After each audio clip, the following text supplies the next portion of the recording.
Demand చేస్తున్నాము.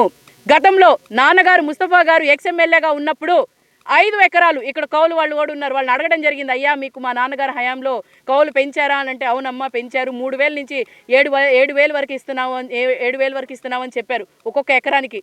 మరి నాన్నగారు అప్పుడు 5 ఎకరాలేమో హజ్ హౌస్ కట్టడానికి ఆయన అది ఖాళీ చేయించి అక్కడ హజ్ హౌస్ కట్టడానికి రైతులు కూడా అంగీకరించి అన్నీ చేస్తే ఈరోజు అజీజ్ గారు ఒక మాట చెప్తారు, ఆయన అసలు నిజంగానే ఒక చైర్మన్, ఆయన చెప్పేది ప్రజలు నమ్ముతారని చెప్పి ఆయన చెప్పేది నిజంగా ఉంటుందని చెప్పి అందరూ అనుకుంటారు. అయ్యా కౌలు ఏమి 2 లక్షలో లేకపోతే 3 లక్షలో లేకపోతే ఏమో మీరు చెప్పినట్టు 2,000 3,000 కాదు వాళ్ళు ఇస్తుంది, 7,000 ఇస్తున్నారు. సంవత్సరానికి 7 లక్షలు వస్తున్నాయి. అది కరెక్ట్గా మీరు తెలుసుకొని మాట్లాడాలి అజీజ్ గారు. అలాగే మరి బాషా గారు కాపాడాల్సిన పోయి ఇక్కడ అధికారులు డిస్ట్రిక్ట్ సబ్ కలెక్టర్ గారు మరి తెనాలి సబ్ కలెక్టర్ గారు ఆవిడ గారు వచ్చి వెళ్ళారు ఇక్కడికి, మేడం గారు.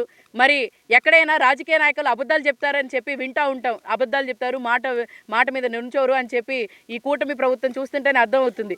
ఆవిడ కూడా మరి ఒక నెల కిందట వీళ్ళందరూ అక్కడికి వెళ్ళి, మేడం ఏంటి మేడం మా భూమిని లాగేసుకుంటున్నారంట, మేము కౌలుగా ఉంటున్నామంటే దీని గురించి నాకు తెలియదండి అన్నారంట. ఎంత ఈజీగా అబద్ధం చెప్తున్నారు అసలు, ఎంత ఈజీ, ఈ విధంగా ఉంటుందా? అధికారాన్ని రాజకీయ నాయకులు వాడుకుంటారు కానీ అధికారులు రాజకీయ నాయకులు దాంట్లో పప్పెట్లు అవుతారంటే ఎలాగా మీరు ఇది చేస్తున్నారు? ఎప్పుడు కూడా ఈ ప్రభుత్వం అలాగే ఉండదు. మీ మీద చర్యలు తీసుకుంటా ఖచ్చితంగా మీరు అబద్ధం చెప్పిన దానికి. మరి ఎక్కడా కూడా స్పష్టంగా మీరు నోటిఫికేషన్ December 19th ఇచ్చారు, మాకు అబ్జెక్షన్స్ ఇవ్వడానికి February 17 దాకా మా టైం ఉంది. ఆ టైం దాకా మేము అబ్జెక్షన్స్ ఫైల్ చేసిన ఆ అబ్జెక్షన్స్కి February 3rd మా వాళ్ళు వెళ్తే కొన్ని అసోసియేషన్స్ ఆర్గనైజేషన్స్ అక్కడికి వెళ్ళి సబ్ కలెక్టర్ గారి దగ్గరికి వెళ్తే పొద్దున్న నుంచి సాయంత్రం దాకా కూర్చోబెట్టి ఏం సమాధానం ఇవ్వకుండా పంపించారు.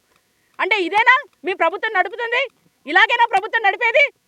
ఈ కూటమి ప్రభుత్వం పప్పెట్స్గా మీరు మారి ఏ విధంగా ప్రజల్ని మోసం చేస్తున్నారు? రాజకీయ నాయకులు 5 సంవత్సరాలు ఒకసారి మారుతూ ఉంటారు కానీ అధికారులు ఎప్పుడూ ఉంటారు. రేపటి రోజు మీ మీదే పడేది. మీరు ఇలా అబద్ధాలు చెప్పుకుంటూ పోతే ఏది మెసేజ్ ఇస్తున్నారు ఈ దేశానికి మీరు? ఈ విధంగా ఈ కూటమి ప్రభుత్వం చేస్తున్న అరాచకాన్ని మేము ఖండిస్తున్నాము. మా డిమాండ్ ఒక్కటే, మీరు ఈ ప్రాపర్టీ తీసుకోకూడదు. దీనికి మీద అబ్జెక్షన్స్ ఎన్నో వచ్చినాయి, ఆ అబ్జెక్షన్స్ మీద మీరు ఖచ్చితంగా సమాధానం చెప్పాల్సిందే.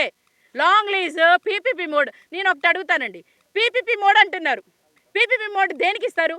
Private public privatisation.